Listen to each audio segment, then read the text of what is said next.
The old Victorian mansion loomed at the end of the desolate road, casting long, eerie shadows in the dim moonlight. It had been years since I last visited my brother, James. Our lives had taken different paths, but when he invited me to stay with him for a week, I couldn't resist the opportunity to reconnect. The house was surrounded by a dense forest, and the air was thick with an unsettling silence. I parked my car and stepped out, feeling a shiver run down my spine as I approached the massive, creaking front door. My heart pounded with a mixture of anticipation and unease. James opened the door with a wide grin, his tall, wiry frame backlit by the dimly lit hallway behind him. "John, it's been too long," he exclaimed, embracing me in a hug. "James," I replied, patting his back, "it's great to see you." As we pulled away, I noticed a flicker of something in his eyes, a subtle hint of worry that he quickly masked with another smile. We spent the evening catching up over dinner in the mansion's grand dining room. James was a successful author, and his wealth was evident in the opulent furnishings and decor of the house.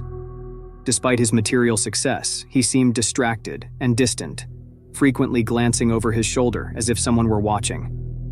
"Everything okay, James?" I finally asked, unable to ignore his odd behavior. He hesitated, then sighed. "There's something I haven't told you, John. This house, it's haunted." I chuckled nervously, thinking it was a joke. "Haunted? Seriously?" James's expression darkened. "I'm not kidding. Strange things have been happening here for months. Whispers in the night, footsteps in empty hallways, and even apparitions." My skepticism waned as I saw the fear in his eyes. James had always been level-headed, and I knew he wouldn't make up something like this. "You're serious, aren't you?" He nodded gravely. "I thought I was losing my mind at first, but I've seen and heard things that I can't explain. I wanted you to know before you got too comfortable here." As I settled into my room that night, I couldn't shake the feeling that something was amiss in the mansion. The atmosphere was heavy with tension, and the shadows seemed to dance and whisper in the corners of the room. I dismissed it as my imagination and fatigue, chalking it up to jet lag. But as I lay in bed, trying to sleep, I heard faint whispers that seemed to come from the walls themselves. The words were indistinct, but the tone was unmistakably sinister. I clutched the sheets, trying to convince myself it was just my imagination running wild. The next morning I joined James for breakfast, and he seemed more relaxed. "I'm sorry for scaring you last night," he said. "It's just that I've been living with this for so long, and it's a relief to have someone here who knows the truth." Over the next few days, I experienced strange occurrences in the house. Objects moved on their own, cold drafts swept through rooms that should have been warm, and I caught glimpses of shadowy figures out of the corner of my eye. James and I tried to document these events, but they were always fleeting and elusive. One night, as we sat in the dimly lit study, a bookshelf suddenly tipped over, sending books crashing to the floor. We jumped to our feet, our hearts pounding. "Did you see that?" I asked, my voice trembling. James nodded, his face pale. "I can't explain it, but it's been getting worse since you arrived."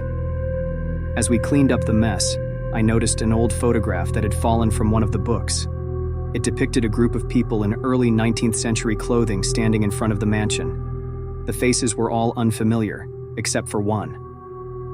In the center of the group stood a man who bore an uncanny resemblance to James. "That's you, isn't it?" I asked, pointing to the man in the photograph. James examined the picture, his eyes widening in disbelief. "It can't be. That's my great-great-grandfather Samuel, but the resemblance is uncanny." The discovery sent shivers down my spine. The events in the house seemed to be connected to James's family history, and I couldn't ignore the feeling that we were being watched by unseen eyes. That night, as I lay in bed, I heard the whispers again, louder this time, and filled with anger and hatred.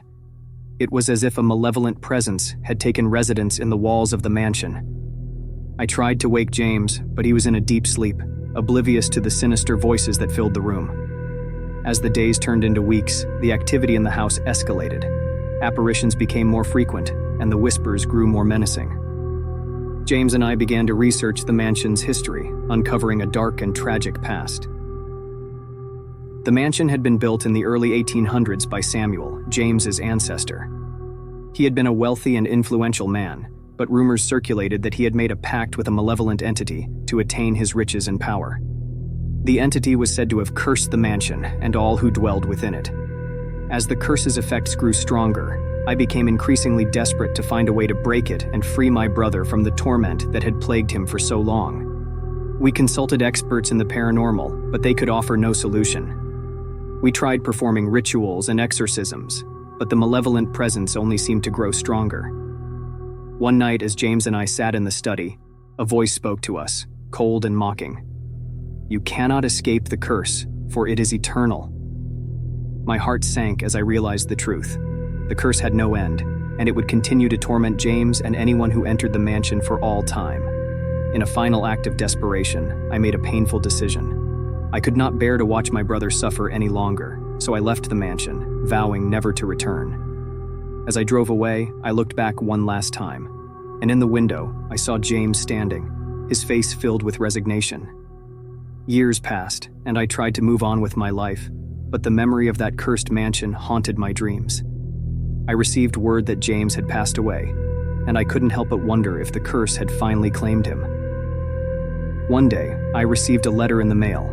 It was from James, postmarked from the mansion. My hands trembled as I opened it and read his words.